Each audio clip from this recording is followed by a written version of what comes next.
السلام عليكم ورحمة الله وبركاته. ازيكم يا شباب؟ عاملين ايه؟ يا رب تكونوا بخير وبصحة دايما بإذن الله. عودة طبعا بعد غياب طويل جدا جدا جدا. ما كنتش فاضي الصراحة، كنت مشغول في حياتي العملية أكتر. بس ديني رجعت لكم اهو، الحمد لله ولله الحمد، وبإذن الله راجع لكم بحاجة هتنفع الكل لو الكل مش معايا. تمام. مبدئيا دي قناة التليجرام. تمام.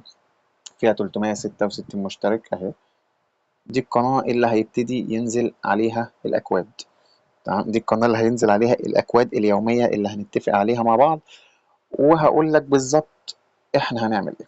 ده مبدئيا الجروب بتاع التليجرام. تمام. الجروب التاني ده هفتحه كمان شوية بإذن الله للمناقشات الكلام ده، وننفع بعض. بس طبعا ايه الكلام، عشان في ناس بتقعد تستظرف كتير، الكلام نخليه بأدب شوية. تمام. يعني اي عضو هيعمل اي حاجة، انتوا فاهمين الدنيا يا جدعان، احنا كلنا اخوات والدنيا مش مستاهلة اكتر من كده. بص يا صديقي، عمرك شفت حد بيعمل من 100 جنيه في اسبوع حوالي مثلا 7000 جنيه؟ من 100 جنيه، يا عم يمكن اكتر كمان من 7000 جنيه. بحسبة نسبة وتناسب كده بإذن الله انا اقدر اوصلك المبلغ ده، وانا شخصيا مجربها. تمام. تاني حاجة، انت بتستنى القسيمة قد ايه مثلا عشان خاطر تعمل؟ يعني تستنى قسيمة قد ايه مثلا؟ شهر؟ يا عم بلاش شهر، بتكسب لك قسيمة حلوة كل أسبوع، أسبوعين، ثلاثة. كلمة خاسر ما بتفرقش الأبليكيشن عندك أكيد. يعني أكيد أكيد أكيد، وده اللي متأكد منه لأن معظم الناس عندها كده. بس الفرق في الطبقات. بمعنى يا صاحبي، بمعنى إن الطبقة الأولى، تمام، الناس اللي معاها فلوس لا مؤاخذة يعني، يحط بالأربعة والخمس والست والعشر تلاف جنيه وما أعرفش إيه والكلام ده، وبيخسر.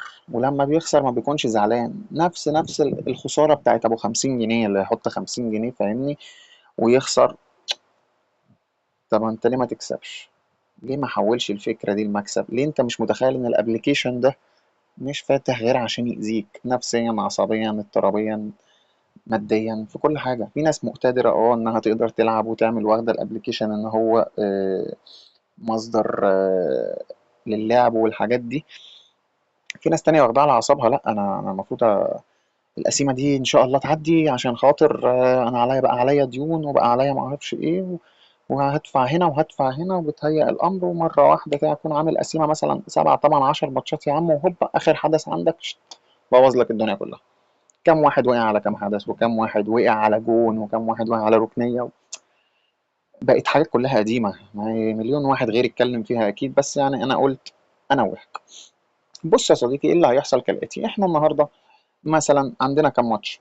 اللهم صل على سيدنا محمد. احنا عندنا دوري الابطال كله، دوري الابطال بترتيبه بتحليله. طبعا واحد متخلف يروح داخل ده برشلونة هتكسب اوبا، ده ارسنال على ارضها هتكسب اوبا طب ما انت ممكن، لا مؤاخذة في الكلمة، يجي طرد. انت ممكن يجي طرد للفرقة اللي انت ناويلها انها تكسب. فرقة زي برشلونة مثلا انت ما بتحللهاش. فرقة زي برشلونة مثلا النهاردة اهو، برشلونة برشلونة عندها كمية إصابات، يعني لا تفرق معاه جدا يعني. بص كمية الإصابات وكلهم لعيبة جامدين جدا. ممكن برشلونة تخسر النهاردة، وارد، ليه لا؟ ممكن برشلونة تتعادل، وارد، ليه لا؟ طب ممكن برشلونة تكسب بنسبة كبيرة، ليه لا؟ بص عندنا الثلاث احتمالات. فانت ليه تحط نفسك في ريسك؟ ليه تريسك على حاجة قودها اصلا كله اول عن اخر واحد واحد ولا واحد واتنين ولا الكلام ده؟ المهم عشان ما اطولش عليكم يا شباب، احنا هنعمل فكرة كالآتي. احنا معانا اهو الكالكوليتر بتاعتنا، او الآلة الحاسبة بمعنى اصح. مثلا يا صاحبي انا واحد من الناس هبتدي، بص عشان محدش يكدبني اهو، هبتدي ب 250 جنيه. تمام.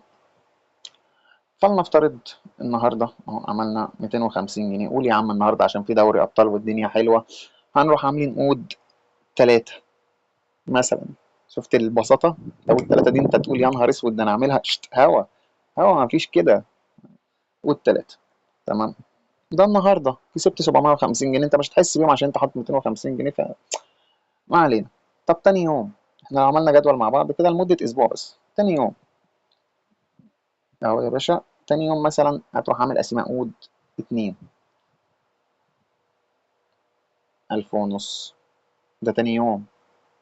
طب ما احنا لو تالت يوم عملنا نفس الموضوع، اللهم صل على النبي، ماتشات على قفا مين يشيل، ده انت هو يا دوبك هتعمل عقود 2 في اليوم كله، عقود 2 في اليوم كله، فانت عقود 2 دي تبقى مركز فيها وضامن فيها الجنة يعني، لا مؤاخذة، استغفر الله العظيم يا رب.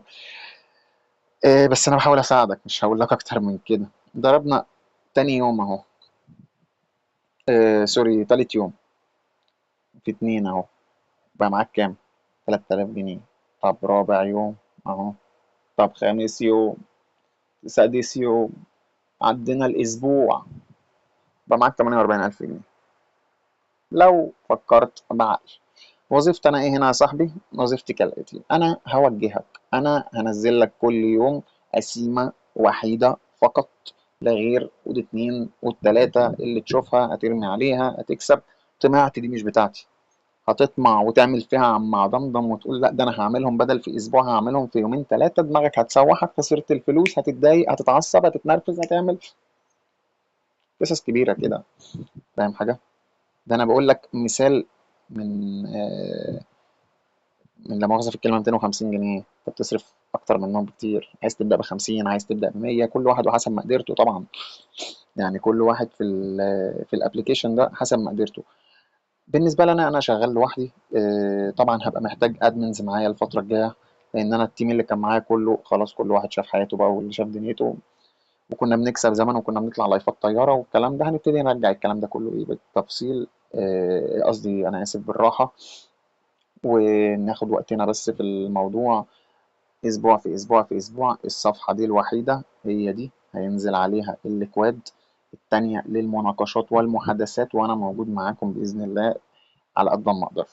تمام، كل يوم يا باشا ليك مني قسيمة وحيدة، هتروح هوب، خلاص الموضوع انتهى. هتعمل ايه في الليلة دي كلها؟ عندك حل من الاتنين، هتسجل حساب جديد، وده لازم عشان خاطر يبقى منفصل خالص عن حسابك انت بقى، عايز تلعب، عايز تعمل، عايز تسوي، دي مش مشكلتي انا. بس نصيحة مني ليك، هو حساب واحد على الوان اكس بيت مثلا او اي ابلكيشن شبيه ليه. عايز تحط البرومو كود بتاعي حطه، مش عايز انا ما يفرقش معايا الكلام ده، والله العظيم ما فرق. انا عادي، انا فاتح كده محبه وهزار والناس كلها كانت حباني زمان، وباذن الله لسه يكونوا فاكريني. انا طولت عليكم في الفيديو ده جدا، انا اسف، بس ده شرح باختصار عن اللي احنا هنعمله بداية بإذن الله من النهاردة، وأول قسيمة في دوري الأبطال هتنزل كمان شوية بإذن الله، تبقى قول 3 زي ما أنا ما قلت. يعني أنت شوف عايز تبتدي بكام وابتدي بيه، عايز تبتدي هالمرة يا عم عشان مزنوق في مبلغ ماشي، عايز تكمل معايا كمل. شوف أنت عايز تعمل إيه واعمله، أنا مش هجبرك على حاجة ولا هضغط عليك نفسيا، وكان الله في عون الجميع. بإذن الله بإذن الله بإذن الله هنزل فيديو تاني عن الاضطرابات النفسية والجسدية اللي وانكس دي بتعملها في البني آدم وهو مش حاسس، وإزاي تقدر تتلاشى حاجة زي كده. وبإذن الله بإذن الله بإذن الله أكون عند حسن ظنكم، وشكرا لكم جدا.